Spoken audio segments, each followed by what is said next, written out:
All right, good evening, Inner Circle. Inner Circle Unite. We are going to tackle a really important topic tonight, and that's the three phases of a foreclosure. This might be a review for some of you folks on the call tonight. However, um, even if not, I might go into some detail on some things that might make a light bulb go off. Or if you're hearing it for the first time, would be a really good, quick one, two, three, kind of a 30,000 foot view of the three phases of a foreclosure. So, without any further ado, I'm just going to go ahead and get started. There are, like the title of this webinar is called three phases of a foreclosure. There's the pre-foreclosure stage, there's the actual foreclosure event, and then there's the bank-owned property portion of it, or an REO property. Okay, real estate owned is REO. So when you're doing marketing, and the reason why this came up is because someone was asking me about a pre-foreclosure list and if I had had any success sending out to a pre-foreclosure list. And the answer is yes. Okay. However, I don't do it anymore, and I'm going to tell you why. Excuse me. In the pre-foreclosure stage, this is the stage where people start to get behind making payments, okay? And they do so for obviously a variety of reasons. They lose their job, maybe some medical bills, maybe there was too much Christmas, maybe they just don't manage the money correctly, or, I mean, there could be some serious things, divorce, death in the family, and just lose track of finances because your dad passed away or something and you're all messed up, whatever. Just people get behind in payments, and typically if you don't make a payment within 90 days, most notes are written that a bank can call the note due and start a foreclosure action to take back the house and to secure their debt. I guess to start this process, notices have to be sent out to all the banks that have junior liens, all the people that might have interest in the house, or any other liens on the house, like mechanics liens or IRS tax debt liens or whatever. Notices need to be sent out to all the owners of the property as well. And then starts a 28-day period that the homeowner has to either settle up and get current, or the house is going to get foreclosed on. So this period right here, yes, I've had a lot of success mailing to those folks, but the strategy was to do a short sale, okay? In my experience, there's not too many people with a lot of equity that are in default, and if they are, they can get current pretty quick, okay? Or they can sell the house very quickly. If the house is worth $200,000 and they only owe $50,000 on it, 9 times out of 10, they're not going to let that go to foreclosure. They're going to figure out. They're going to put it on credit card, borrow something from Uncle Jack, or do something to try to get current. However, there are people that just went on a trip or whatever. They forgot to make the payments, or they thought their wife was paying them, and the wife thought the husband was paying the house payments. There's the situations that happen like that. And there are people that have equity in a house that you can market to that are behind in payments. I don't know what the percentage is, but I would imagine it's low. Okay. So if you're going to mail to this list, this pre-foreclosure list, or pre-NOD, pre-notice of default list, the strategy 9 times out of 10 is to try to complete a short sale. And back in the day, from 2007 to 2011, I was completing a lot of short sales, starting a lot of short sales. And that's what we did to sell houses, because that's what it took. I mean, it was hard to sell a normal house on the open market. Most people were upside down with their equity. Their debt to income, or their debt to ARV was out of whack, and it was just really hard to sell a house. So we started to specialize in short sales and cranked a bunch of those things out. The quickest we ever got one done is 45 days. The longest took 18 months. Now, a short sale is just when a homeowner is allowed to sell the house for less than what's owed. The bank will sign off on it, and they were really prevalent from 2007 to probably even up to 2013 and 2014. The last one I completed was about 5 years ago. It took 18 months, and I swore I would never do a short sale again. I used to be really up on that short sale process, and I still understand the process and know it and could fuddle my way through it, but it's been so long that I would not say that I would specialize in that anymore. But you mail out to a pre-NOD list, pre-notice of default list, or a pre-foreclosure list, and you say I can I'm interested in buying your house, even if you owe more than what's owed on it. Give me a call.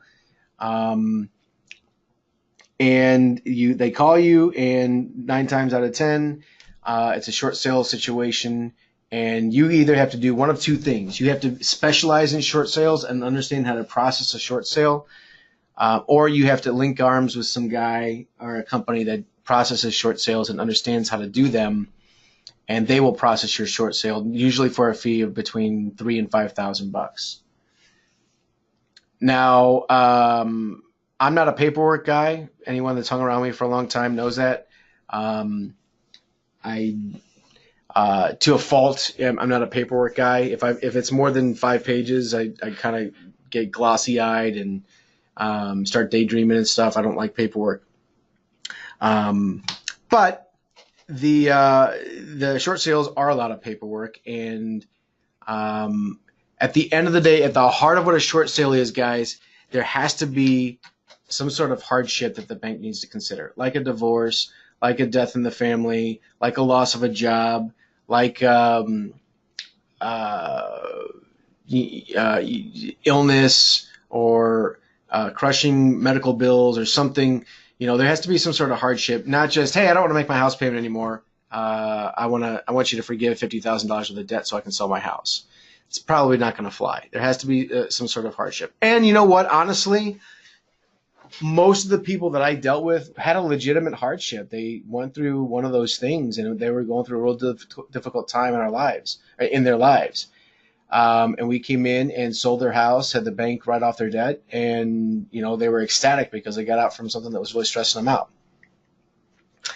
So in any event, we did a lot of those. It was we primarily processed them as just the agent. We were just the agent. We weren't trying to buy it. You can try to, if you link arms with someone who's the short sale negotiator, you can say, listen, I ran across this person. They are behind in payments. They're upside down in the house. They need to do a short sale. They got a pretty good hardship. And I'd like to make an offer on the house. So they'll start the whole process. You got to give them their offer. They'll put the whole package together, get the hardship letter, get all their bank statements and financial statements, a copy of the contract, all the things that the bank require, and get that over to the bank. And then they begin to start to work their magic and try to negotiate that deal. If you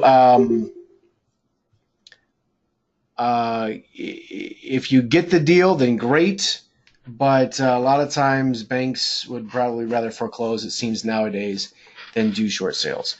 So kind of taking a little bit too long on the short sale aspect of it, but 9 times out of 10, you're probably going to be in a short sale situation. So yes, can you make money, or can you get a lot of leads mailing out to pre-foreclosure lists? Yes. You just got to know how to process short sales. There are going to be instances where someone will have equity and you'll be able to buy their house or potentially make an offer on their house. But I would suggest, if you're going after that list, to find a good short sale processing company to process your short sales, because it is time consuming, and I probably wouldn't even know where to start if I had to do one now. I don't know. I could probably figure it out in an hour if I had to find all the documents to be able to do it. I just have no interest in doing that. That's not my idea of a good time. So that's the kind of pre-foreclosure. And guys, by the way, if for whatever reason my audio goes out, I can still hear you when my audio goes out. So just say, "Hey Nick, we can't hear you anymore," and I'll try to work my magic to get connected right away. Can you guys still hear me now? Yeah, I can hear you fine. All right, cool. So if it goes out, just speak up. All right, so that's the pre-foreclosure stage. There's a couple places that you can get those lists. Um, um, it's going to be your call if you want to try to do it. I'd probably suggest, unless you have a short sale specialist on your power team, that you don't go after that type of thing. It's just uh, or unless you're a realtor and you know how to do it, it's a lot of spinning tires, and you might have to process 10 short sales before two or three of them stick. And in my opinion, there's faster, easier money than processing short sales. All right, so that's the pre-foreclosure stage. These are the folks that, um, again, stop making their payments for whatever reason. After 90 days, guys, we've talked to people that, back in the day, they hadn't made a payment in 2 or 3 years. And that's honest to God the truth. And banks were just really slow to foreclose. Now it's a lot quicker. Typically, after 90 days, the bank can take action. If they do take action, they will set a sale date, and that's 28 days. Notices are all sent out to all parties that have interest in that house. And then it's made public. And what the bank has done is hired a foreclosing attorney to handle the foreclosure process for them. And they've hired a trustee to be able to do that, and that's typically a foreclosing attorney. Now let's talk about what happens at the foreclosure steps, okay, the courthouse, right?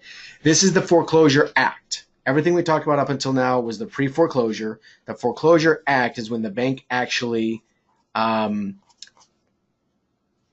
takes the house and in exchange for that debt, for that promissory note. Excuse me. When you buy a house, let's step back just for a second. When you buy a house, and you get a loan on it, there's a deed of trust and a promissory note that you sign. And typically it's like Bank of America or Chase or something like that. And that bank, you promise to pay that bank, and these are the terms that you promise to pay that bank back. And to secure that bank's interest, they have a deed of trust, and that deed of trust is recorded.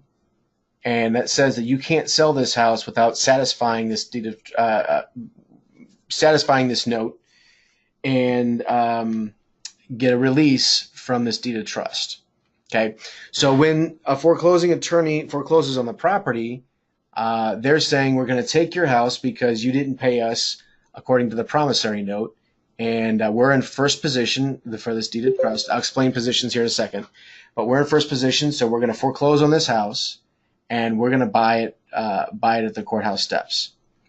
Every state's slightly different. We are a non-judicial state, so this does not have to be in front of a judge. In Illinois, this could take 6 to 8 months to this process of foreclosure, where in Missouri it's only 28 days, which is why in Illinois a lot of hard money lenders won't play over there, because it takes so long to foreclose on a house should the borrower not pay their debt. So here in Missouri, we're a non-judicial state, and at that foreclosure auction, the trustee cries the sale. They call it crying the sale. And when they cry the sale, they'll say the terms in which they're going to sell the property. If no one else bids, the bank has a bid, and the bank buys it, and now that property is the bank's. They have to evict the tenant or evict the homeowner. They've got to secure the property or winterize it, and they now own that house. Any junior liens, like a second mortgage or a third mortgage, sometimes tax liens, are all wiped away, and that bank now will more than likely enter the third phase of the foreclosure process, which is the REO phase, real estate owned. Before I get to that, though, let's talk about if an investor buys it. So if they cry the sale and there's some investors down there that want to buy it, they can bid on the property. If they're the winning bid, now they own the property.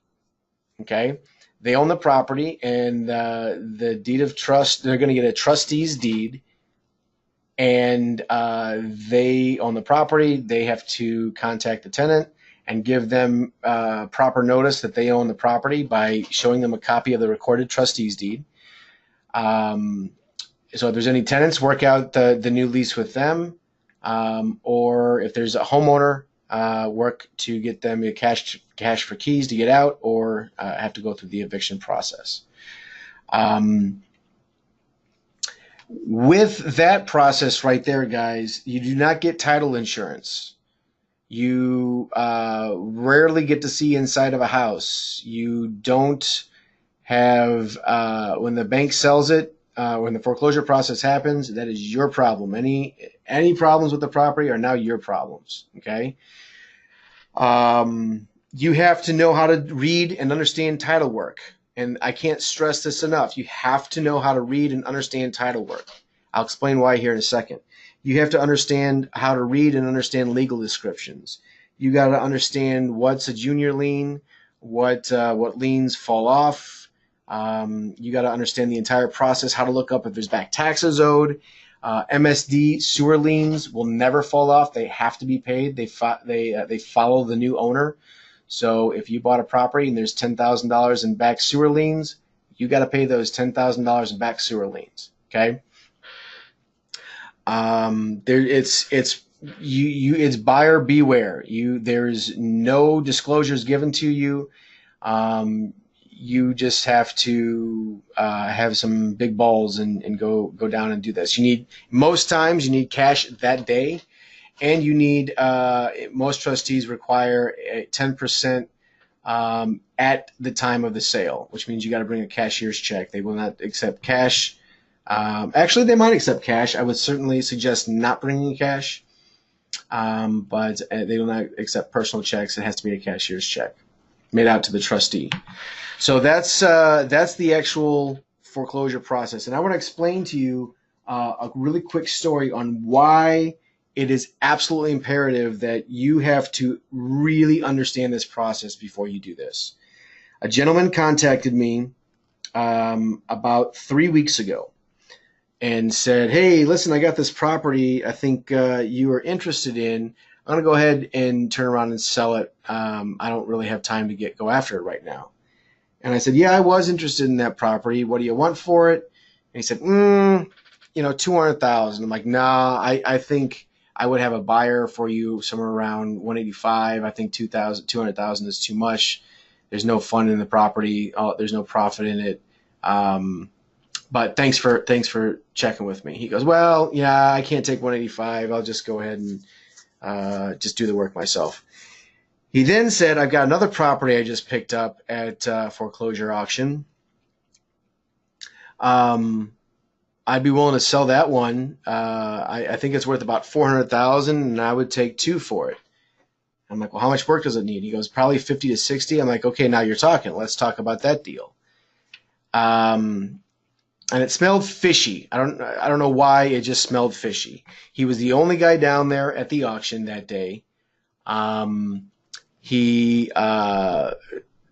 Which is kind of a red flag. Okay, if no one else is down there, what's going on? He got it for basically opening bid, and there was no one else there. And I said, "Have you ever run title work on these? How many of these have you bought?" He said, "Oh, I've done about 10. This is my 10th one." I said, "Okay.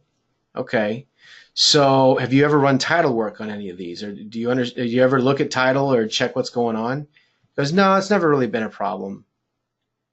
And I said, "Okay. Well, I looked up on the tax records.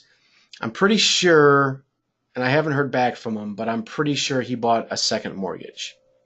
In fact, I'm damn sure that he bought a second mortgage." So what that means is he owns the house. He has a trustee's deed. He bought a house that he thinks is worth 400,000 for 145,000. First of all, that should have been a red flag right then and there. If it sounds too good to be true, it probably is.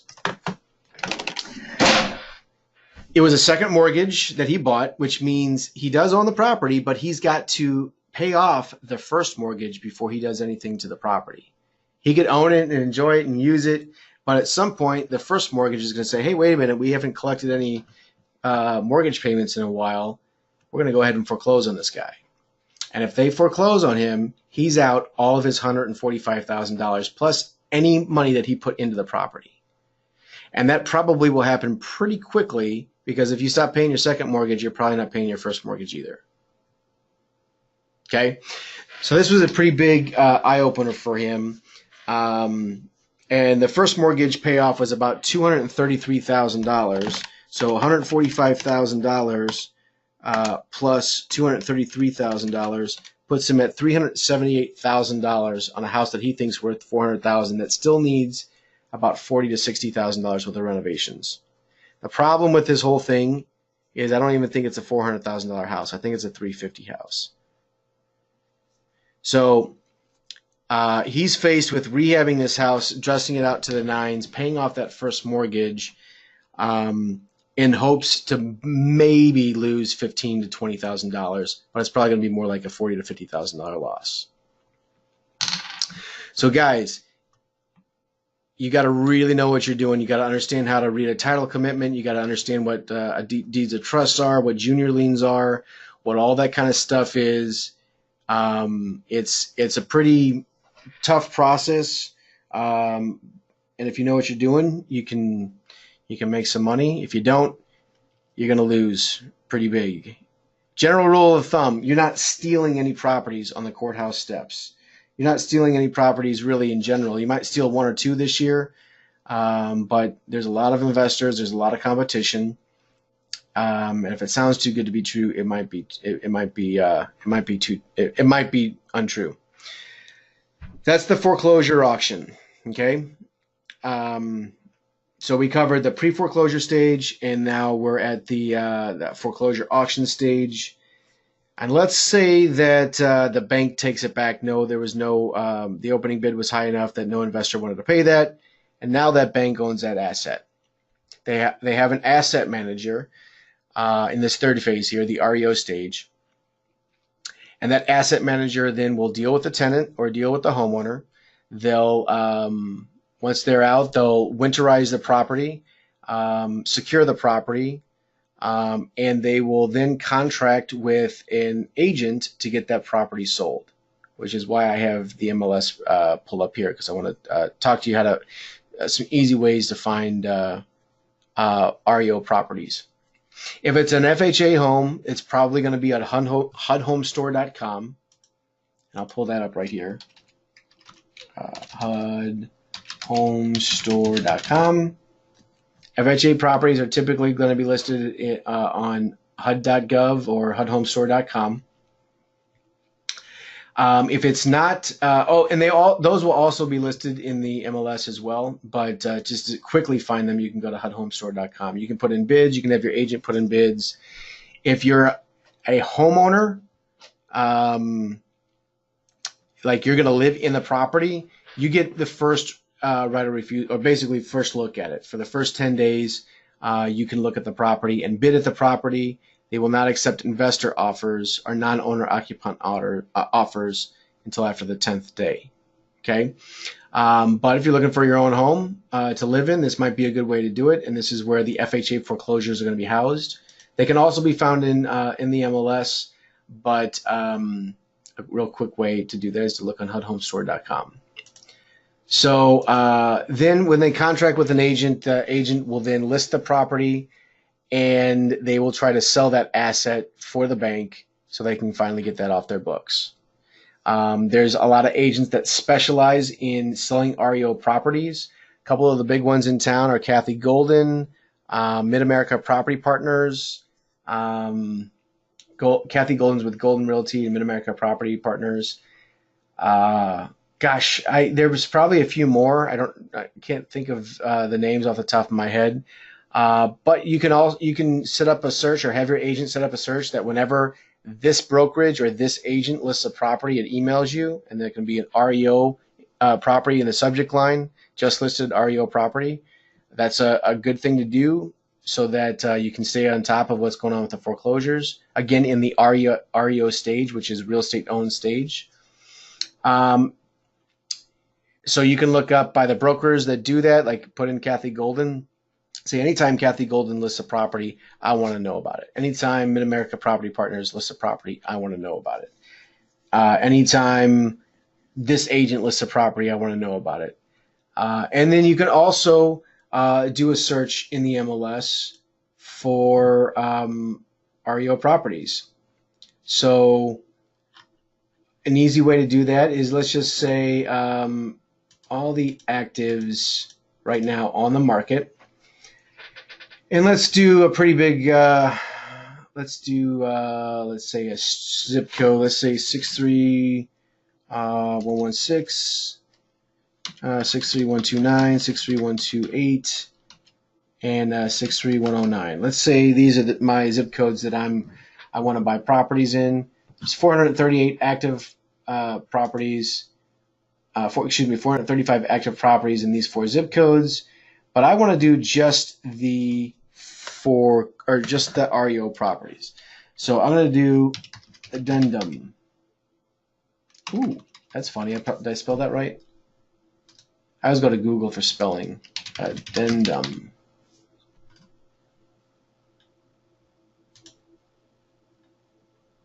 Yeah, looks like I spelled it right. So let's try this again.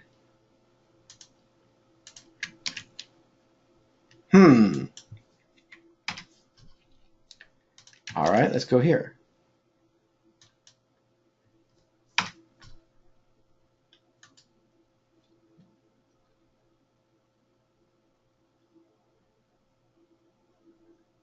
Okay. Any MLS experts here know what I'm doing wrong?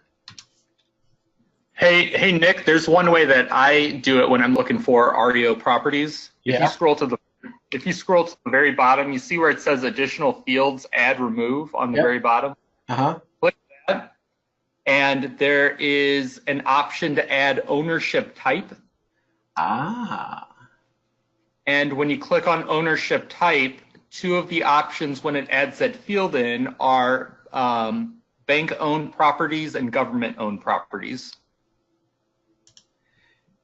All right, so ownership type. Let's see here. Yeah, bank, government, owner by contract. Yep. Okay, cool. Well, there you go. It's a little bit easier than I thought. And if you hit control, you can click on both bank and government. It'll let you search both of those fields at once. So there's 12 REO properties in 4 zip codes. That's crazy. So let's see the results here. Ranging, let's see what this one on Taft is. All right, $32,000. Here's what I was trying to search for under remarks. This is what I used to do all the time. Pre-approval letter or proof of funds required. Sale, addendum, and earnest money as certified funds will require final acceptance. Most of the time, you have to have special addendums required, and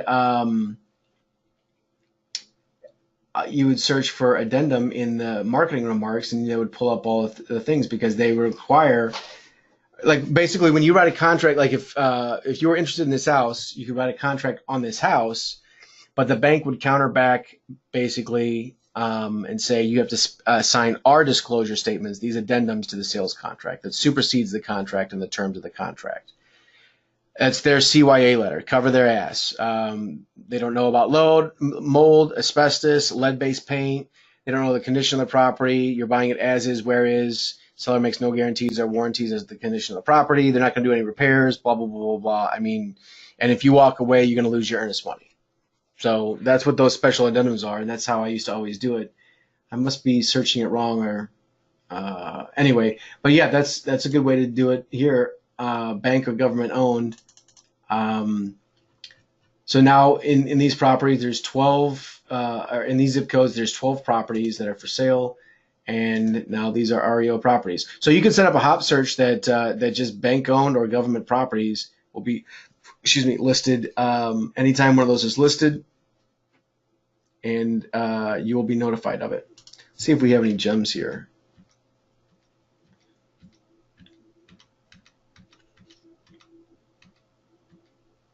Wilcox. It's a nice little house. See where this is at in Bevo. So over right here, our fellow Inner Circle member Wes Vilhard bought one from me last year and sold it this year. Made $50,000. He sold it for like $139, $140, somewhere around there. Right here on Taft, and this is on. Now that was a really nice street. As you can see, it's a little bit wider than some of these other streets, but I think it's a little bit wider. It felt wider, and the block was a pretty good block. But Wilcox here is a one-way street, so it's probably a little bit more narrow. Let's see if we can go to satellite here. It's messing up here. There we go. All right, so right down the street from historic Bevo Mill. Right here. You can walk there. Das Bevo. It's a nice looking property. It looks pretty good. 44 grand on the market for 21 days. Let's see what the selling terms are. Addendums to follow verbal acceptance. Minimum $1,000 earnest money. Cashier's check only. May be payable at the service link. Offers to be viewed. 9/14/18. So that's why a long time. Still another week and a half. I guess next Friday is when they'll make a decision on it. So people are probably putting their offers in. But in any event, guys, this is the REO stage, the third and final stage of an REO property. And that's how it goes. Those are the three stages of a foreclosure. The pre-foreclosure, when the homeowner stops making payments for any number of reasons. The actual foreclosure act at the courthouse steps. And then the REO stage. And there's advantages and disadvantages to any one of those. The disadvantage that I see for the pre-foreclosure stage is nowadays very few people are having equity. Again, I don't know what the percentage is. Very few people have the equity in their house. If they're getting foreclosed on, it's probably because they owe a little bit more than what they can sell it for, and the house needs work. So the only way for you to help those folks out is to either be a short sale specialist or to buddy up with a short sale specialist company that can help you process those out. At the foreclosure auction, the actual event, you got to know title work. You got to understand legal descriptions. You got to know what you're buying. You need cash that day. It's a process. It's definitely a process. A lot of work goes involved in that to getting to the point where you can bid on it. Can you get some great deals? Absolutely. But you don't luck into properties, and you're certainly, I don't think, stealing any properties in nowadays. And the third and final stage, after all of that work has been done, after the first two phases are complete, and now it's an REO property, a bank owns that asset, and they're selling it with a realtor, listing it on the open market on the MLS. Excuse me. It's a lot of competition because everyone else is doing the same thing. Can you buy a good property? Absolutely. Hold on, let me take a glass of water.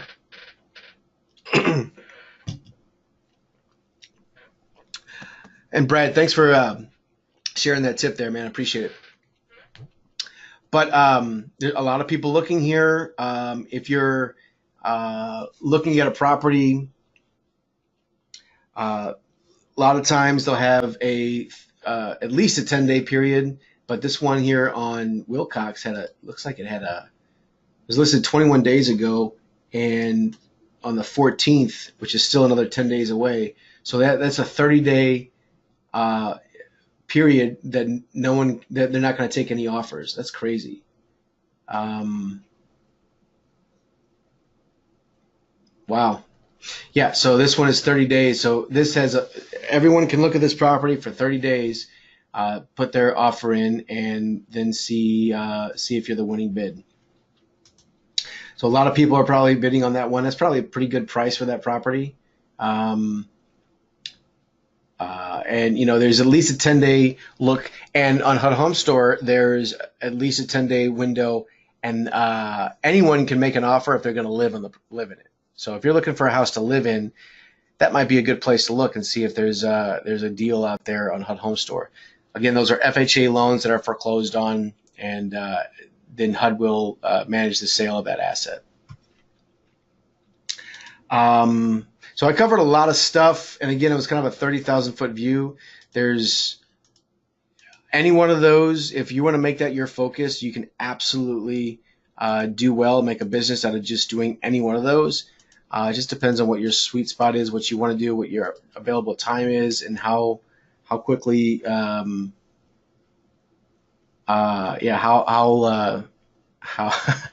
much glutton for punishment you are if you want to do short sales. So Mid-America Property Partners is the one that I was talking about. Let's see if Kathy Golden has any listed. Realty Exchange does some of these. That's right, Realty Exchange, Mid-America Property Partners,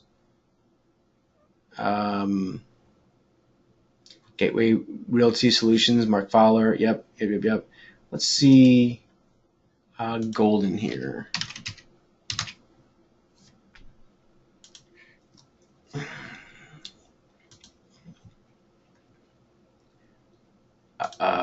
Kathy Golden. So they got 9 listings. They used to list a lot more, but there's just not as many as there were before, I guess. In any event, like I said, guys, I covered a lot of stuff here. I'd be happy to recap if necessary or address any questions that you might have, but that's kind of all I got. Do you guys have any questions, comments, or concerns?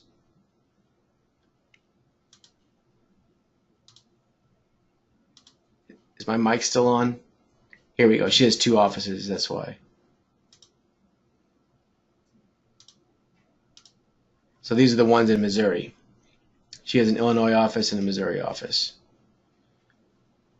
Is my mic not working? I can hear you, Nick. Okay. 3 phases of foreclosure, or the foreclosure process. Any questions, comments, or concerns? So once it gets to the REO stage, you contact somebody like Kathy Golden to see the house. When it gets to that stage, is it pretty much just like any other house on the MLS? Yep. Okay, so there's no special little second mortgages or anything else you need to be concerned with, or that's what the type. No, exactly. That's one of the advantages of the 3rd phase is you're going to get free and clear title. You're going to get to inspect the property. You're going to be able to go through and have someone like Wes come in and inspect the property. You're going to be able to have 30 days to get financing, or maybe 45 days to get financing, unless you're in a competitive situation where they really are, you're wanting a cash offer. But yeah, you'll get free and clear title. You'll get title insurance, and you can do your full due diligence on the property. Whereas at the foreclosure action, you don't necessarily get that. And you certainly don't get title insurance down there when they cry the sale. So yeah, absolutely, you can do that. That's one of the advantages to this phase, absolutely. And so you get with your realtor, and your realtor will show you the property. They'll help craft an offer for you, and if you're the winning offer, then the bank will send over their addendums, which supersede your contract. And you have to sign off on those addendums, give them your earnest money, and then do your due diligence, get your loan, and get that thing closed. Okay, and there's a lot of competition at that phase, correct? Yeah, absolutely. But it doesn't. I mean, there's competition in anything that we do. It doesn't mean don't do it. So more than likely, that price will get driven up quite a bit. Maybe. Yeah. So if they're entertaining offers and all the offers are pretty much the same, what's the deciding factor?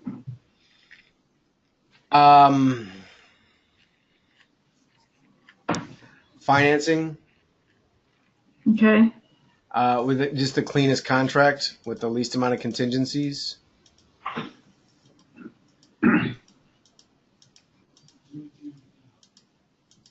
This is a great little rental right here. It looks like. Yeah. 2-car garage was for 79,000. Started out at 99, went to 79,000. It's around Umsel. Mm-hmm.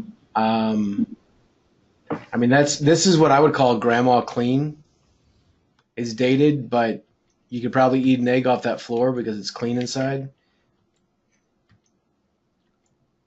I mean, it's not very pretty, but I could move my family in this weekend. It's a place to get in and out of the rain, you know?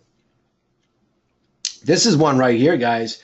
I don't know what the comps are off the top of my head. I'd probably say that it's maybe not much more than this, obviously, because it's been on the market for 139 days. But this is one that when I look through the properties on the MLS, this is one that I look at and say, hey, I'm making an offer on this guy.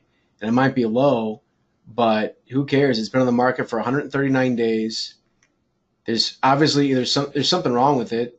It might be too grandma. It might have some foundation issues. It might have a roof leak that's not being shown. Whatever. Figure out what that problem is and solve it and put in an offer.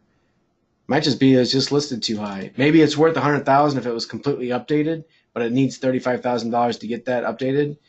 Well, at some point the bank has to get that off their books. So maybe you go take a look at it. What is this? Seller will finance. That's weird. I've never seen that. Brad, have you seen that? I've never seen that, no. No, okay. So this is probably No Shrinking Violet LLC. This is probably a hard money lender that took it back. And they will,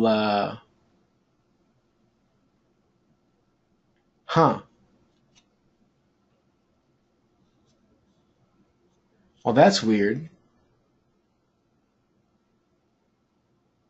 Household Easy bought it in 2017, and then they sold it to No Shrinking Violet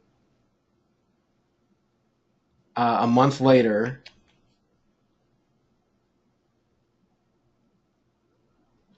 That's weird that they got a bank owned. What?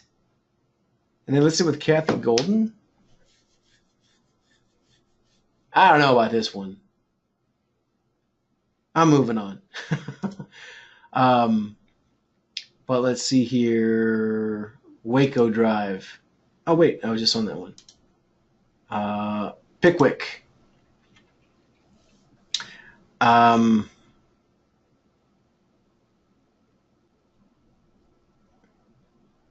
Yeah, this is a bank-owned one. Let's see what the tax records say if it was reflected. A lot of times the tax records won't keep it. Yeah, okay, U.S. Bank National Association. So you can see here that there was a trustee. Let's see.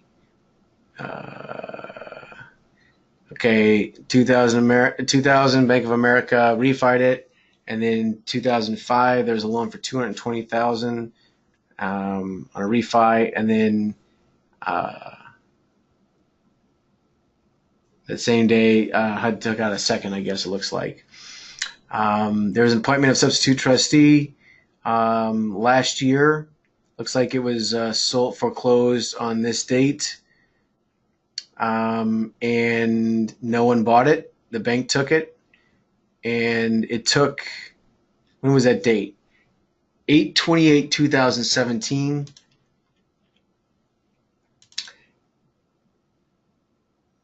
And a couple months later, about 120 days later, it looks like put on the market. Yep. So it takes 4 to 6 months for those to get back out on the market. And then once they do, it looks like this one's been sitting for a long time. So again, this one looks like, man, make an offer. Let's see what, I mean, it's pretty clean inside. Might make a good rental.